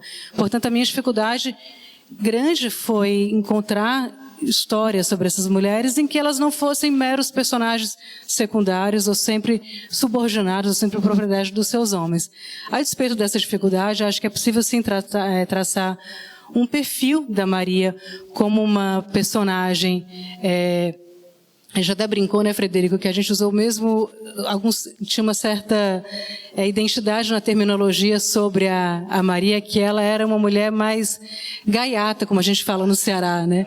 Mais dada a um certo humor, uma mulher um pouco mais... aquilo que a gente chama, aqui em São Paulo tem uma conotação diferente. A gente no Nordeste fala que uma pessoa é canalha, no sentido de ser gaiata, de gostar de uma piada, né, de ser mais engraçada. Então a Maria era esse personagem mais bem-humorado, dada a uma graça, dada a uma piada. Ela tinha essa personalidade um pouco mais espirituosa, né, do que muitas vezes as imagens podem nos fazer crer, né, sempre às vezes com aquela cara assim, mas você nota, se olhar bem para as fotos do Benjamin Abrão, que às vezes ela tem quase um risinho no canto da boca, que dá para você desconfiar ali, né, que por detrás daquela cara mais dura se esconde uma mulher bem-humorada, engraçada. Ela tinha também uma sensualidade, não é? Havia esse elemento, ela não parecia ser alguém que, apesar do meio no qual vivia, tinha talvez repressões sexuais ou algo assim? Ela tinha, de fato, esse elemento mais sensual na figura dela? Olha, essa questão da sensualidade, quando a Maria Bonita apareceu nas páginas do jornal O Povo, uma das primeiras coisas que se observou sobre ela foi que ela tinha pernas muito bonitas. E, de fato, ela tinha pernas muito bonitas, mas esse, de novo, é o mesmo imperativo em que as mulheres são sempre reduzidas à aparência. Então, ninguém fala, por exemplo, sobre a sensualidade de Lampião. Né? Então, essa é uma pergunta que sempre me faz, mas a Maria Bonita era bonita mesmo? E que é, de novo, a velha forma de retratar as mulheres, reduzindo as aparências ou reduzindo-as a uma função sexual. Então, vê-las também como símbolo sexual me parece a mesma lógica sexista de olhar para as mulheres com esse viés da objetificação.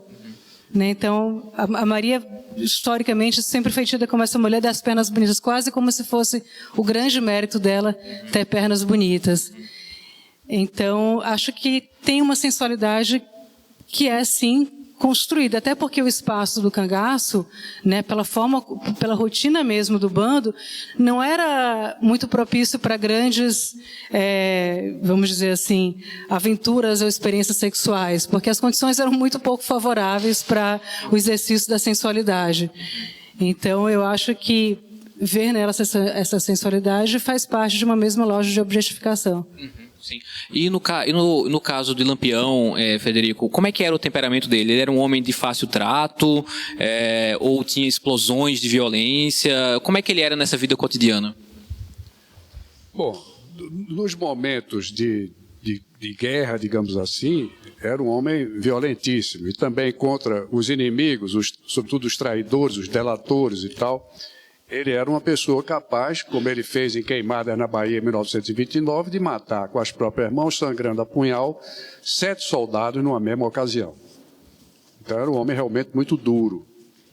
Mas era um homem muito cerebral, no sentido de, como homem de negócios, organizar todos os negócios do bando, a relação com os coronéis, que ele tratava na ponta dos dedos. Quando eu comecei a estudar o cangaço, havia uma crença simplista, sobretudo dos marxistas, de que havia no sertão, não era preciso nem ir ao sertão, você apenas colocava, vamos identificar o opressor era o coronel, vamos identificar o oprimido era o cangaceiro. Pronto, está ali estabelecida a luta de classes, e, como disse o historiador Evaldo Cabral de Mello, diante dessas categorias marxistas, ele não precisou nem ter ido à Conceição do Mato Dentro e pesquisar a escravidão. Porque você tinha aquele prêt-à-porter marxista e naquilo ali se resolvia. Eu ia ao sertão, conversava com Medalha e dizia, mas, seu Miguel, os senhores sofriam danadamente na mão dos coronéis. Como assim? Eu digo, sim, porque os senhores eram na briga permanente com os coronéis. Não, senhor. Lampião gostava muito dos coronéis, tratava todos eles muito bem, e nós vivíamos de coronel em coronel, visitando os coronéis. Hoje, quando eu paro para verificar qual era o elemento dinâmico num voo assim hoje seria de drone, né? Antigamente seria num voo de pássaro, lá de cima olhando para baixo, o cangaço termina por ser, tacitamente, uma grande conspiração do sertão, vou usar uma palavrinha preciosa, uma grande, digamos assim, uma grande concepção da Interlândia, em luta contra a parte do Brasil que sempre dominou, que sempre teve a hegemonia e o poder, que era o litoral. Então, portanto, nessa guerra se unem coronéis, cangaceiros, cabras, capangas, jagunços, pistoleiros, matador de pé de pau, todos os agentes da violência. É o que eu pude ver. Fico imaginando agora que, em relação à pergunta que você fez, né, para Lampião, essa visão era da defesa do sertão, né? Ele nunca quis deixar o sertão. Respeitando os valores do litoral, e a Adriana lembrou muito bem, há autores, sobretudo paulistas, de livros sobre o cangaço, que dizem uma coisa curiosa. Dizem, o cangaço nasceu no meado do século XIX. Ora, o que nasce no meado do século XIX, porque o cangaço não é um fenômeno datado, não é uma instituição que se cria por ata, por um decreto ou qualquer coisa assim. O que nasce no meado do século XIX é a opinião pública alimentada por uma imprensa no litoral. E, sobretudo, inicialmente aqui no Sudeste e nas capitais brasileiras mais antigas, como o Recife, Fortaleza, Salvador na Bahia, etc. Então, essa é não é o cangaço que nasce na metade do século XIX, é a visão que o litoral passa a ter das correrias do cangaceiro no sertão, quando ela passa a ser divulgada. Então, a rigor, é quase como se o cangaço passasse a existir, porque passava a ser visto, passava a ser conhecido, passava a ser criticado. A Adriana citou Benjamin Abraão, que é realmente uma pessoa que nos deu o principal da documentação sobre o cangaço, mas eu lembro que em 1931, Assis Chateaubriand, que tinha os diários associados, mas ele tinha um jornal muito bom no Rio de Janeiro, chamado Diário da Noite. Então ele manda para o sertão da Bahia, que estava às voltas com o Lampião, que tinha deixado Pernambuco, cruzado de São Francisco, que estava atacando na Bahia. Então Assis Chateaubriand manda um repórter chamado Vítor do Espírito Santo, que se fixa em Jeremoabo e entrevista aqueles comandantes de volantes e tudo, e manda reportagens deliciosas, inclusive criando um aspecto humano para as correrias do cangaço, em que ele fala, por exemplo, do estafeta dos Correios, que ia de praça em praça levando mensagens costuradas no punho da camisa ou na gola para esconder, porque se o cangaceiro pegasse aquele indivíduo levando uma mensagem para um comandante da polícia, ele era automaticamente trucidado. Então, esse é um aspecto curioso que o Vítor Espírito Santo mostra. Então, aquele herói civil, ele estava lidando com os heróis militares, ele mostra o herói civil, que era o homem dos Correios, o estafeta dos Correios. Né? Essas reportagens que ele manda para o Rio de Janeiro são tão intensamente divulgadas ali, que os principais compositores brasileiros lançam músicas naquela época, músicas inclusive gravadas em 78 rotações, como é o caso de Castro Barbosa, que lança uma música que fez grande sucesso, chamada Vou Pegar o Lampião, isso em 1931. Então era: adeus, Amélia, vou decidir minha sorte, eu vou pro norte, vou pegar o Lampião, 50 contos não fazem mal a ninguém, quero ver se esse malandro dessa vez vem ou não vem. Agora preciso esclarecer esses 50 contos. 50 contos, você comprava 20 automóveis na época, era uma fortuna. O governo da Bahia tinha oferecido 50 contos de réis, num cartaz, para quem pegasse Lampião. E uma casa de perfumaria fina que havia no Rio de Janeiro, a Perfumaria Lopes, que fabricava um sabonete muito bonito, assim de forma oval, que eu ainda conheci menino, chamado Vale Quanto Pesa, e valia mesmo, era um sabonete muito bom realmente. A Perfumaria Lopes aí resolve dobrar o prêmio e oferece aos cariocas um prêmio de outros 50 contos de réis para quem apresentasse um plano para destruir Lampião.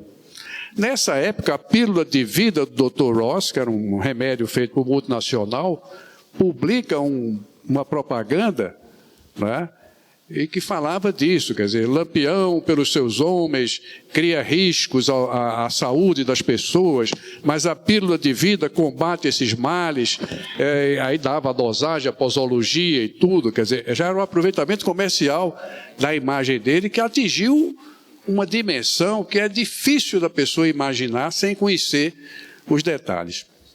Eu acho que a gente recebemos várias perguntas, né? Eu infelizmente não consigo dar conta de todas elas. A gente pode ficar aqui até 1 da manhã, se o Rogério deixar. Né? Se alguém tiver aqui uma rapadura, uma cachaçinha. Mas eu separei algumas para a gente conversar agora.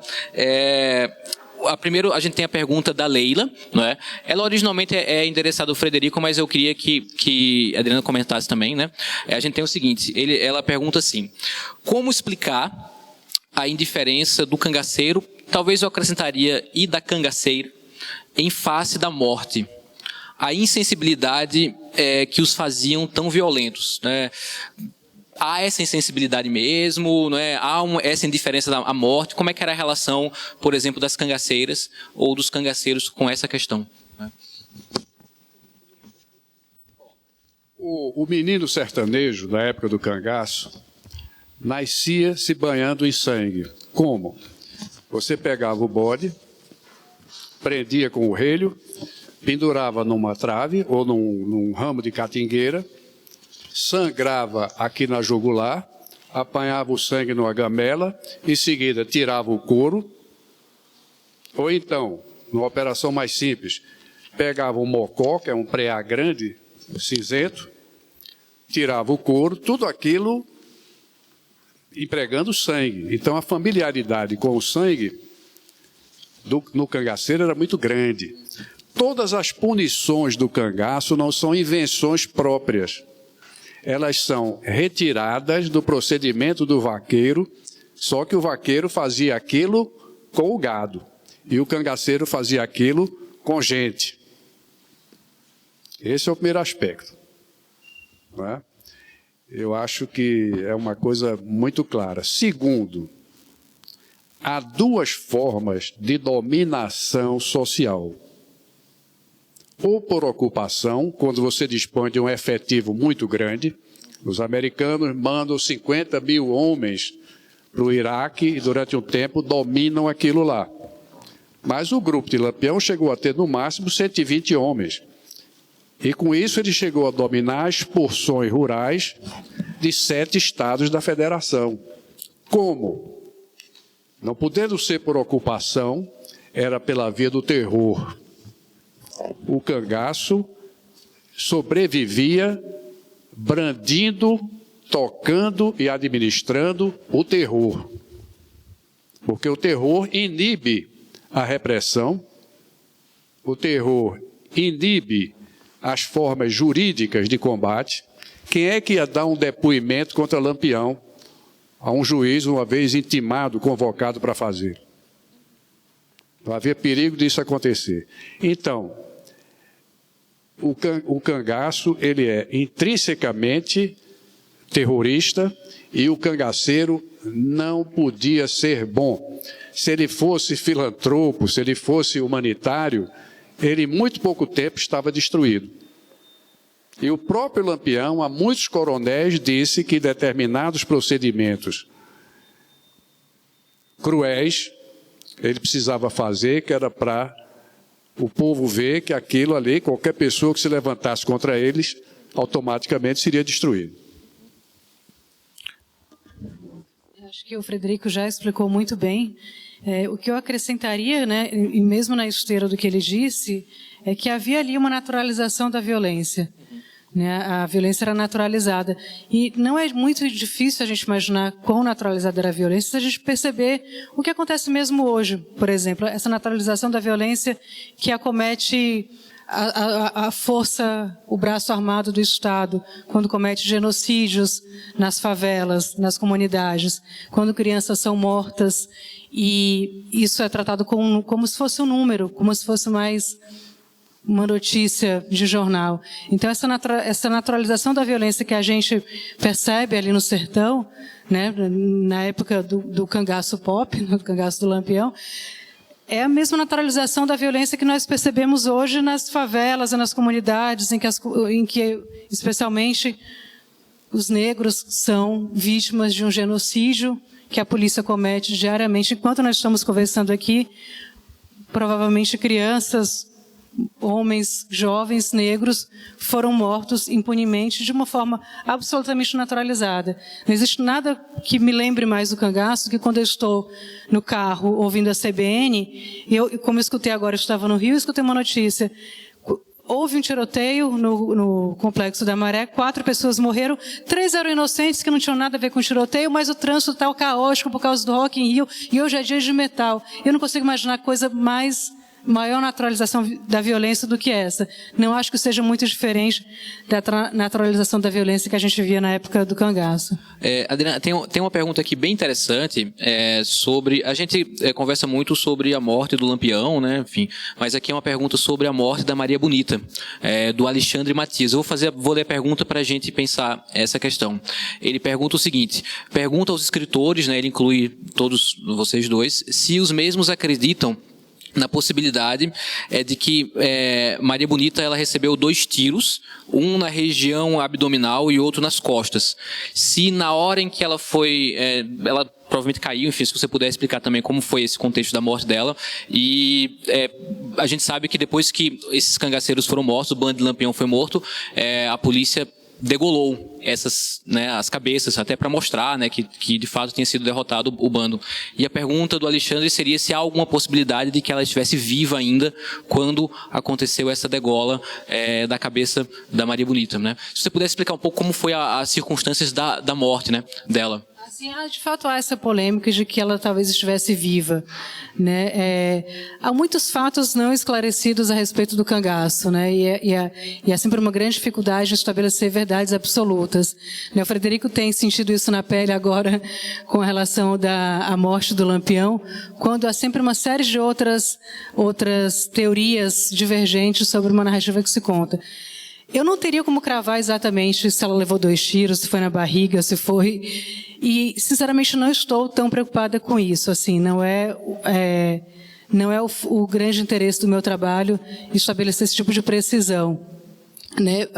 Pelo que eu apurei, ela, de fato, ao que tudo indica, estava viva quando foi degolada, ou não necessariamente consciente, mas... viva ainda. E o que me chama a atenção, especialmente no caso da morte da Maria, é a extrema violência com que se deu o pós-morte, né? Que era uma prática mesmo comum na época, essa questão das cabeças degoladas, que é uma desumanização profunda, e também há indícios de que ela tenha sido violada, né? Com um pedaço de madeira enfiado na vagina, com o corpo já degolado. Então, eu acho que essas questões, por vezes... mais minuciosas, eu deixo a cargo dos historiadores, né, que têm muito mais condições técnicas de precisar essas questões do que eu, que o meu olhar era um olhar muito mais interessado em uma outra forma de narrativa do que mesmo nesses detalhes relativos a essas questões mais técnicas, vamos dizer assim. Sem dúvida. A gente tem uma outra questão, não está assinada, mas que diz respeito um pouco a as práticas religiosas do cangaço, né? E a pessoa pergunta se existe algum vestígio de matrizes africanas nas crenças e no catolicismo sertanejo praticado pelos cangaceiros e pelas cangaceiras do bando de Lampião, por exemplo, ou de todos os cangaceiros. Bom, a presença negra no sertão é relativamente rarefeita quando comparada com a presença da cultura negra no litoral. Então, na existência do cangaço, o que a gente pode flagrar é uma presença da adaptação local do catolicismo, que estava muito distante do catolicismo de Roma, né, que é o chamado catolicismo popular brasileiro. Por exemplo, os cangaceiros, homens e mulheres, conduziam atado ao pescoço, por baixo de toda a vestimenta, repito, por baixo de toda a vestimenta, um pequeno saco de couro fino, a chamada vaqueta, com as suas orações copiadas, manuscritas, né?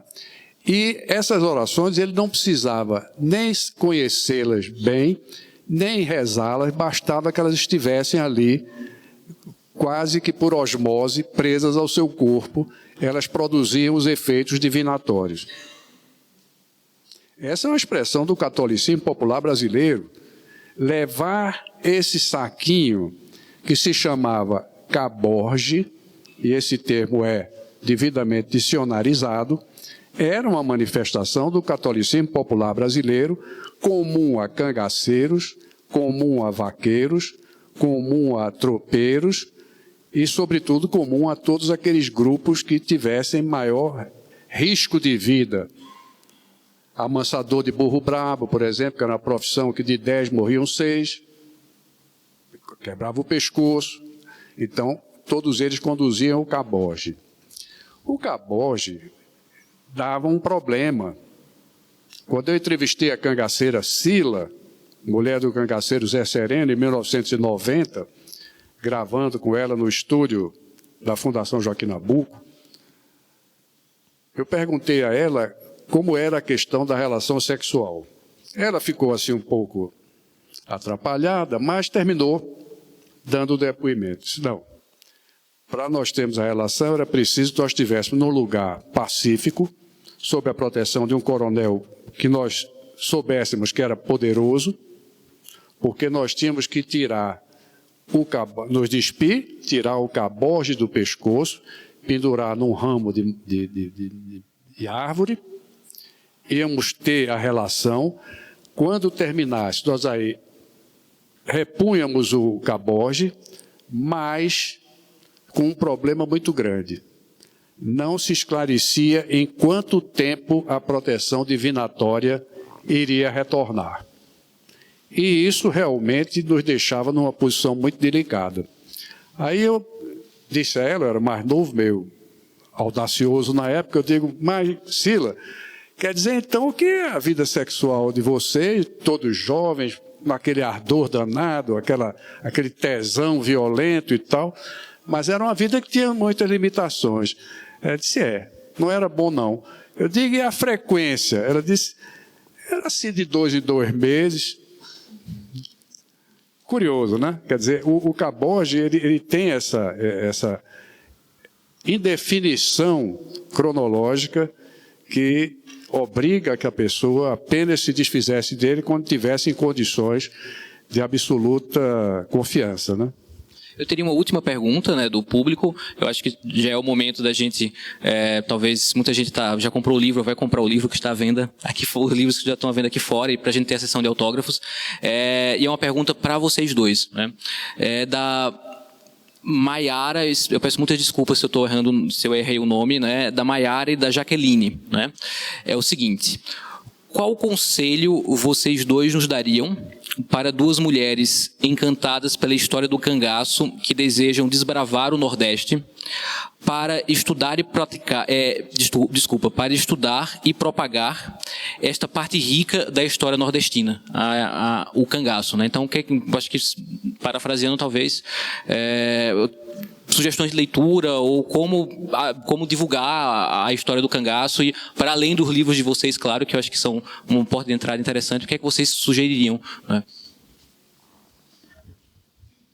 Maiara e Jaqueline, né? Maiara e Jaqueline. Eu sugiro para vocês coragem, acima de tudo, porque o cangaço é um tema que desperta muitas paixões e, como todas as paixões, é um tema bastante complicado, porque há muitas leituras divergentes, há muito policiamento, há muita dificuldade mesmo em tratar de um tema que desperta tanto fascínio, né? Há verdadeiros torcedores do cangaço, né? E, por outro lado, há outros que são grandes detratores. É um tema muito polarizado e que exige coragem para enfrentá-lo, disposição para conseguir caminhar numa linha ali tênue e equilibrada, que não flerte com extremismos. E, com relação às leituras, há uma farta bibliografia sobre o tema. né? Como eu sempre digo, o Frederico eu tive grande dificuldade em acessar o cangaço por todas as lendas e por todas as múltiplas narrativas que há em torno do tema, né? E contando um pouco o que eu fiz, né? Talvez como forma de recomendação para vocês, eu me vi ali numa certa escuridão em relação a tantas histórias que havia sobre o cangaço, e elegi 3 lanternas, 3 guias, né, que foram os meus guias durante essa pesquisa. O primeiro grande guia foi o Frederico, que está aqui do lado, né, os estudos dele, sobretudo o conceito de escudo ético, foi algo que me clareou e me permitiu uma leitura muito mais iluminada acerca do cangaço. O Guerreiros do Sol foi meu livro de cabeceira durante a pesquisa. Existe um outro pesquisador, por quem eu tenho um grande respeito também, que é Luiz Bernardo Pericaz, que escreveu um livro chamado Os Cangaceiros, que é um historiador da USP e que também fez um estudo muito sofisticado sobre o cangaço. E é uma francesa, não é curiosamente, que é a Elise Gruspin-Jasmin, não sei se a pronúncia está certa, não sei falar francês, mas que também foi uma luz para mim nessa navegação, muitas vezes em mar aberto e sem bússola, que foi estudar o cangaço. Então, a minha recomendação é essa, assim, a coragem para enfrentar as grandes paixões, o bullying que muitas vezes se vive quando se adentra por esse tema, e também escolher bússolas, escolher guias que possam nortear e que possam dar uma leitura um pouco mais científica, um pouco mais racional, sobre um tema que é tão permeado por lendas, fantasias, invenções, e eu acho que é isso, essa seria a minha recomendação. Bom, o cangaço, a força, né, de atração do cangaço é tão grande que hoje você já tem, por exemplo, 3 ou 4 blogs publicando matérias semanais a respeito. E em torno disso surgem discussões intermináveis, permanentemente, né? E, no entanto, eu acho que o Brasil ainda não encontrou propriamente esse tema. Não vi ainda uma novela, talvez uma que teve chamada Cordel Encantado, que curiosamente fez um grande sucesso, até com Domingos Montanher e outros atores conhecidos. Mas ainda falta se fazer uma grande novela, um grande seriado a respeito do tema cangaço, porque ele pode ter um desenvolvimento, ele tem força, substância para ter um desenvolvimento semelhante aos 70 anos, 90 anos do que foi o faroeste para os norte-americanos. Então, muitas vezes, nós estamos aqui cuidando de super-heróis, Homem-Aranha, o Capitão Marvel, etc. Quer dizer, nós estamos rindo com dente postiço, quando, no entanto, nós temos os nossos próprios dentes para apresentar. E no cangaço, realmente, há tudo aquilo que se possa desejar romanescamente para criar. O nosso moderador me lembrava ainda agora, antes de entrarmos aqui, que o filme que ele assistiu, eu não vi ainda, o Bacurau, ele já é uma aproximação com o tema cangaço, com a sanguinolência do tema cangaço, etc. E uma leitura que ele achou que deveria ter uma ligação, de certo modo, com o tema cangaço. A conclusão é dele, eu, depois que vi o filme, vou examinar. Mas estou muito curioso a respeito, sobretudo por essa provocação feita por ele. Mas, repito, é um tema, eu dizia no programa aqui de Bial, há meses atrás, quando estive aqui, é uma questão a ser aproveitada pelo brasileiro.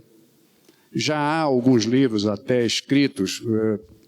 Clemente Rosa, no Rio Grande do Sul, publicou um livro em que ele faz uma comparação de gaúchos e cangaceiros, gaúchos e nordestinos, muito interessante. São autores que têm se debruçado sobre o tema, e eu acredito que daqui para frente essa porta vai estar ainda mais aberta para que nós aproveitemos a riqueza desse tema. Mas fica o convite, como a Adriana disse, pedindo coragem aos presentes para levarem isso adiante. Então, cada um de vocês pode trazer uma contribuição e vamos levantar esse tema brasileiro, seguindo o exemplo do grande Mário de Andrade, de 1928. É o convite. Bom, então eu queria primeiro agradecer o convite e pelo privilégio de ter conversado, né, com nossos convidados, a José Aguiar. Queria muito agradecer a vocês pela atenção de vocês e pela essa troca hoje, essa conversa com o Cangaço. Queria muito agradecer a Adriana Negreiros e ao Frederico Pernambucano de Mello, né, pela presença, e queria pedir uma salva de palmas aos nossos convidados.